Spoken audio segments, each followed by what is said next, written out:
આજે આપણે વાત કરવાના છે મેનિયસ ડિસીઝના અંદર. તો મેનિયસ ડિસીઝ તો ફર્સ્ટ ડેફિનેશન સમજીએ. ડેફિનેશનમાં એવું છે કે જે ઇનર ઇયર આપણો છે તેના અંદર શું ક્રોનિક તમને ડિસીઝ છે એ ઇનર ઇયરની. તો એના અંદર કેવું થાય છે, તો excessive accumulation of the endolymph in the membrane.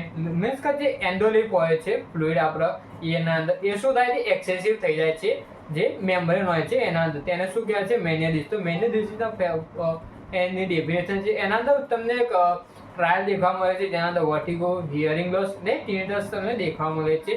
તો દેખીએ હવે કોઝિસની વાત કરીએ તો કોઝિસના અંદર શું છે, તો એન્ડોલિપ જે ફ્લુઇડ આવે છે એ શું થઈ જાય, ઇન્ક્રીઝ થાય ત્યારે એના પછી વાયરલ કોઈ ઇન્ફેક્શન થયું હોય તો, એના પછી ઓટોઇમ્યુન ડિસીઝ હોય, કાં તો જેનેટિક, કાં તો કોઈ એવી તમને એલર્જી હોય કોઈ એનાથી થાય. એના પછી હેડ ઇન્જરી થઈ હોય તો, એના પછી વસ્ક્યુલર ડિસઓર્ડર હોય, કાં તો સ્મોકિંગ, કાં તો તમે બહુ એવો એક્સેસિવ સ્ટ્રેસ લઈ લીધો હોય ત્યારે પણ તમને મેનિયસ ડિસીઝ થવાના ચાન્સીસ વધારે હોય છે.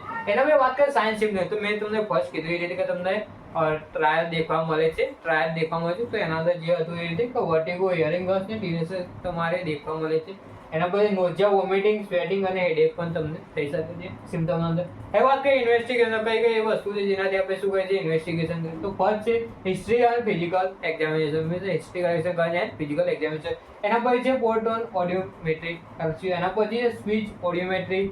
એના પછી છે વેસ્ટિબ્યુલર ફંક્શન ટેસ્ટ. એના પછી એમઆરઆઈ કરશું અને ગ્લિસરોલ ટેસ્ટ આપણે શું કરીશું, પરફોર્મ કરીશું. અને તમને ફાઇનલી આઈડિયા છે કે મેનિયસ ડિસીઝ છે કે મેડિકલ મેન. તો મેડિકલ મેનમાં શું શું કરે છે, તો ફર્સ્ટ છે લાઇફસ્ટાઇલ મોડિફિકેશન. તો ફર્સ્ટ એમાં છે કે સોડિયમનો ડાયટ છે આપણે શું કરવાનું છે, ડિક્રીઝ કરવાનું છે. એના પછી એડિક્વેટ આઇટમ, મીન્સ કે પ્રોપર તમારે ફ્લુઇડનો શું કરવાનું છે, ઇન્ટેક કરવાનું છે.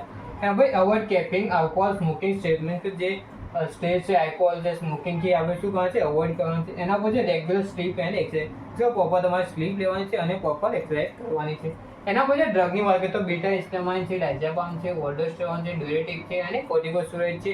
એ બધી ડ્રગ શું કરવાની છે, આપણે લેવાની છે, જેથી શું તમને જલ્દીથી ટ્રીટ થાય. એના પછી સર્જિકલ મેનેજમેન્ટ. તો સર્જિકલ મેનેજમેન્ટ શું છે, તો એન્ડોલિમ્ફેટિક શેક ડીકરેજ, મીન્સ સ્ટન્ટ આપણે નાખી. એના પછી વેસ્ટિબ્યુલર નર્વ સેક્શન, મીન્સ કે જે નર્વ છે એનું શું કહે, સેક્શન કરે છે. એના પછી જે લિબ્રેક્ટેક્ટોમી કરી છે, એના અંદર આપણે આ બધી સર્જરી યુઝ કરતા હોઈએ છીએ. અને આથી આપણું મેનેજમેન્ટ. Thank you.